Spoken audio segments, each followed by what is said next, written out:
Welcome to the Faster, Easier, Better show. This podcast is short, fun, and jam-packed with good ideas that you can start using right away. Welcome to another episode. I'm your co-host, Ellen, along with my co-host, Lee Silver. And you know what, Ellen? You're a winner. I am a winner. Why am I a winner? Because I feel like the difference sometimes between people who are seen as winners and those who are seen as not winners, and I don't know if I can use the word, can we even say losers? Let's go with not winner. Not winners, yeah.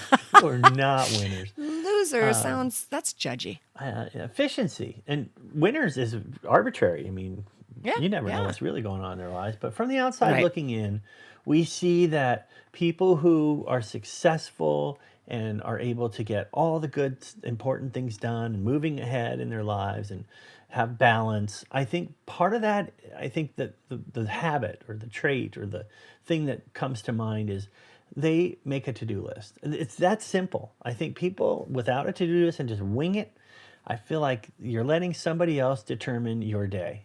And then you add up all those days where you're not in charge of your own time. And it does make a difference over time, not knowing this is what I need to get done. And in that list is things that I need to do immediately, things that are good for my future, things that are for my family, meaning you control the narrative. Ooh, I always wanted to use that in a sentence. You control the narrative of your life because you're determining how you use your time, and it's a simple tool. It's not necessarily having to be written out on a piece of paper. However you plan your day, that's something winners do. Yeah, and I agree, and I'm happy you said that at the end, that however it works for you, because sometimes just the act of making a to-do list can waste time, can tell your brain you've already achieved something when you haven't done anything more than write it down.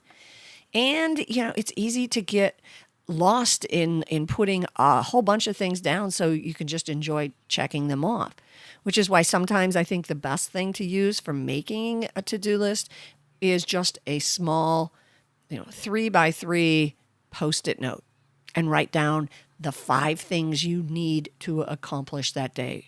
Maybe it's just 3 things. Make it your outcome list. These are the 3 things I need to accomplish. And don't get lost in the whole breaking it down and so you can cross things off.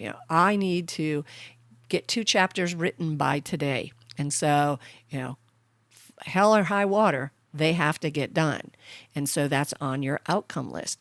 But either way, you're making a list with all the details or no details, having a to-do list, a way to guide your day, is definitely something winners do. I actually like having everything on my list and transferring the things that don't get done. I know it sounds like you're not a failure if you don't get everything done. It means you're trying hard. You're pushing yourself. And sometimes there are simple little tasks that I can easily get done that when I need a break, instead of just doing nothing, it's something. And so whether it's I'm working on a project, sanding all the cabinets in the kitchen, turning them from wood to white, the cool, new way everything should look. But it's such a huge project that I've broken it down into, I'm just doing a drawer today. I know. Is it drawer? Doing a drawer today. And that's a nice break from my regular work to just go and spend 20 minutes sanding and painting it and now the next thing on my list after that, and I get it back to work, is when it dries, to put the handle on. I mean, I know those are such simple things, but just to have that on my list of like, oh, if I get this work done that I'm supposed to get done, I get to do that. Right? I look forward to doing that. And I get it about your 3 things. And those are the 3 things I must do. And my reward is another task. And I know that sounds silly, but it doesn't actually have to be a bad thing. I enjoy working with my hands, and it's the exact opposite of what I'm doing for a living. So it's a great way to break up the day. And so I have all the important things, and I even have some frivolous things. But they're not frivolous because they're just not work related. They're other things related. So I would say the to-do list or the planning of your day is one thing winners do, and people who are not winners don't do. Another thing is accepting help. I think winners know their limitations. They know where they're good, where they not so great, and are accepting of help. They'll ask for it. They'll accept it. And I don't think that some people are like, I'll just do everything myself. You guys are all idiots. I'll do it. That Wow. does not usually end well. Well, I mean, you think about it, we do ask for help all the time, but we don't frame it that way. I mean, I'm not going to give myself a haircut. I'm going to ask for help in the form of making a hair appointment and having someone who knows what they're doing cut my hair for all the right reasons. And it's just that we're used to those things.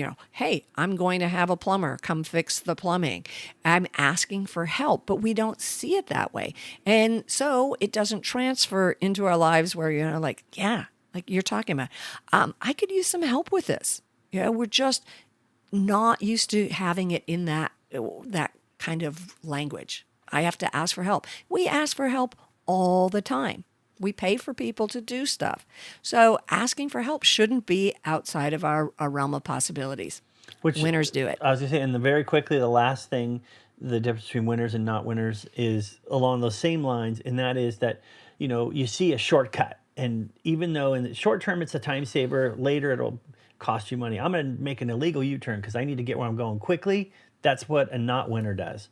Because what's going to happen is you get the ticket, then you have to go to traffic school, you go to court. It costs money, it costs time.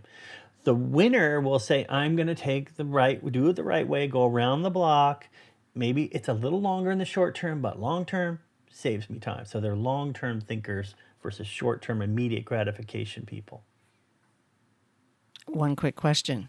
Is that from your real life? Is there something we need to talk about? Well, actually, the winner part, yes, I just saw that. Oh, no, I meant the traffic ticket. No, I have not had a traffic ticket since I can't remember. That's how long it's been. Okay. All right. So 3 things that winners do.